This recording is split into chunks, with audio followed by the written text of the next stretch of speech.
We are in chapter 3 now, which is linear equations. We're going to graph them. We're going to break them down and talk about their parts.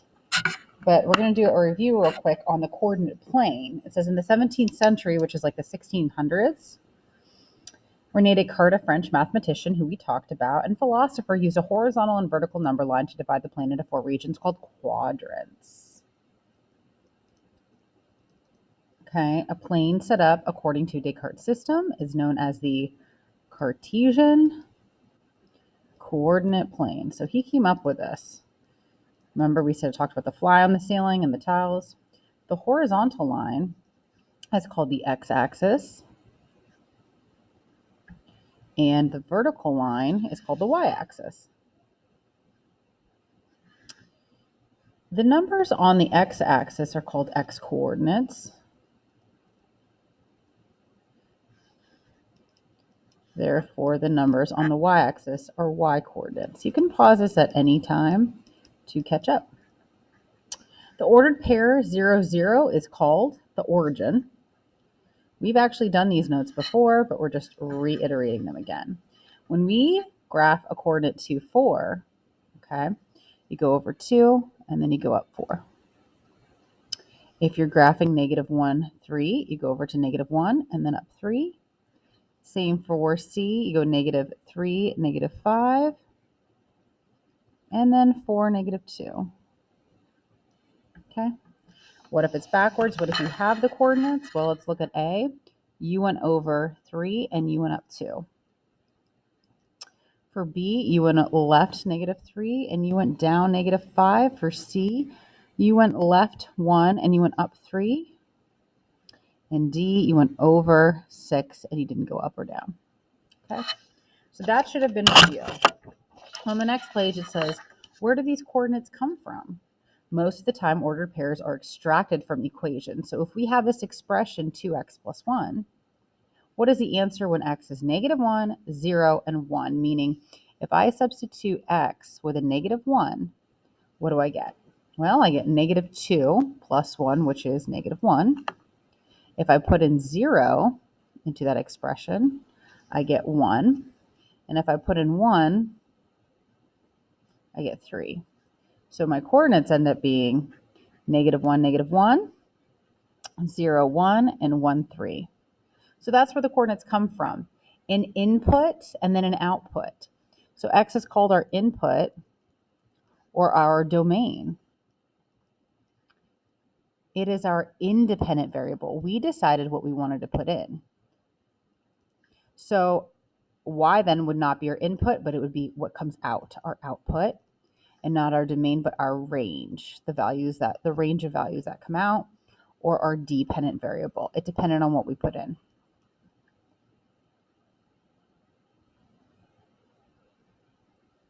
So we decide what goes in, and then this decides what comes out. That's where we get our coordinates. These output values are also called y's. Therefore, we can say our input, and then this is our output, and this is how we get an equation. Okay? What if we had the equation 3x minus 1, and I put numbers in for x, what comes out for y? So if the numbers are negative 2, negative 1, 0, 1, 2, 3, I'm going to substitute in all these values, and then what's going to come out?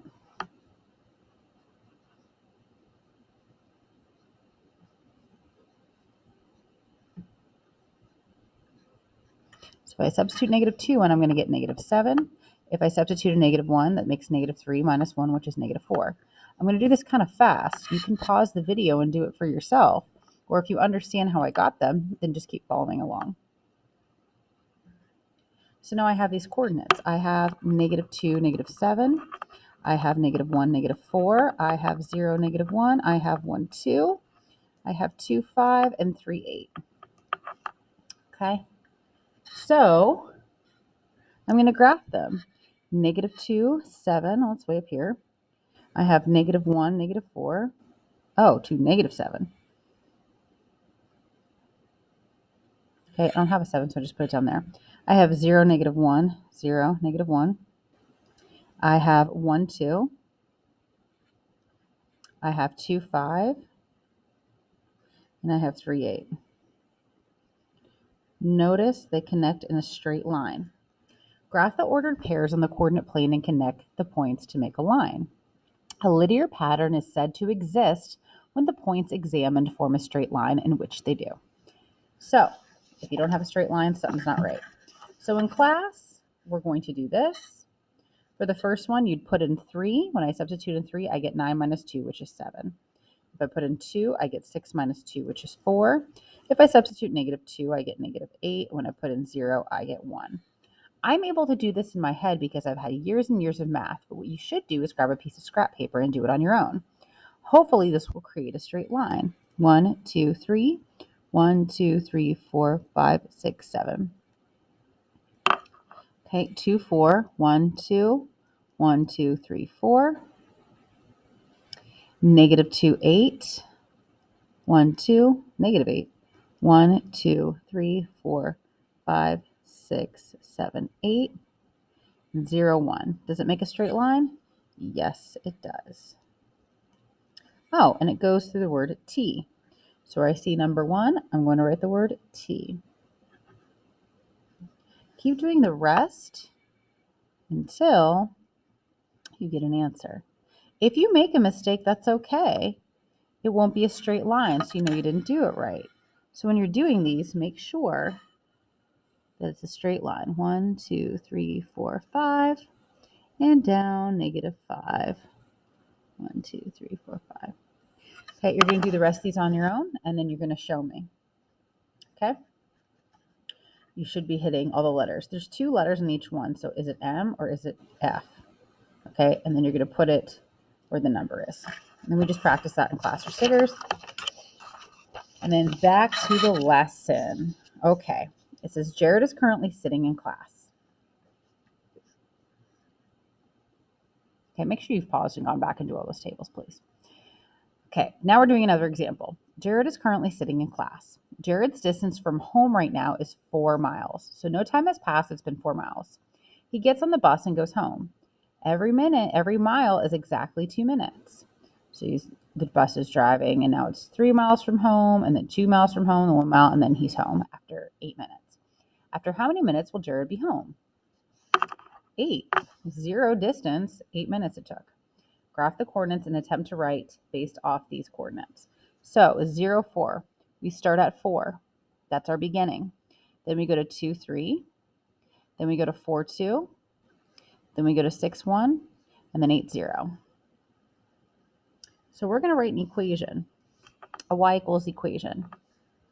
Okay. I began at 4 miles away from home. This is where you begin.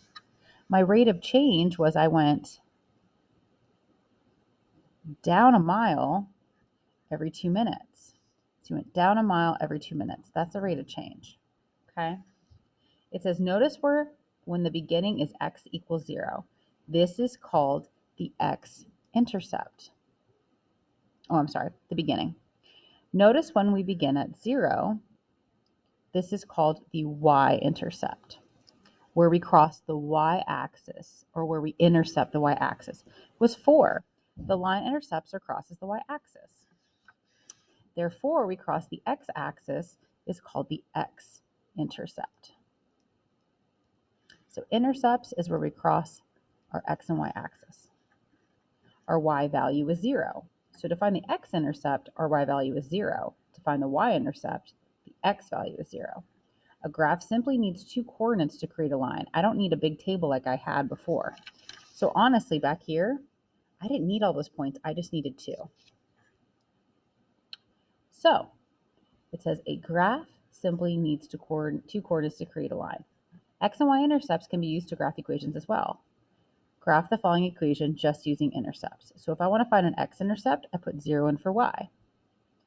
Okay, so I put 0 in for y. That makes that disappear. And x is 4. If I want to find a y-intercept, I put 0 in for x, and then I solve for y. Y is 2. So if I want to graph this equation, I don't need a table of values. I just need 2. I need my intercepts, 4, 0, or 0, 2. And all you really need is 2 points. You don't necessarily need the intercepts, but they're beginnings and endings, and it helps us a lot of times with our problems. Okay? I want you to try this page, and then we're going to go over it in class. For example, let's just pick one right here. We'll do the first one. To find an x-intercept, I put 0 in for y. So your x-intercept is 8. To find a y-intercept, I put 0 in for x. Graph, graph, connect. And that's how you're going to do all of them. Okay? Then you have your homework, which is page 159. Just your 8 problems, 5, 6, 9, 12, 19 through 22. Perfect timing.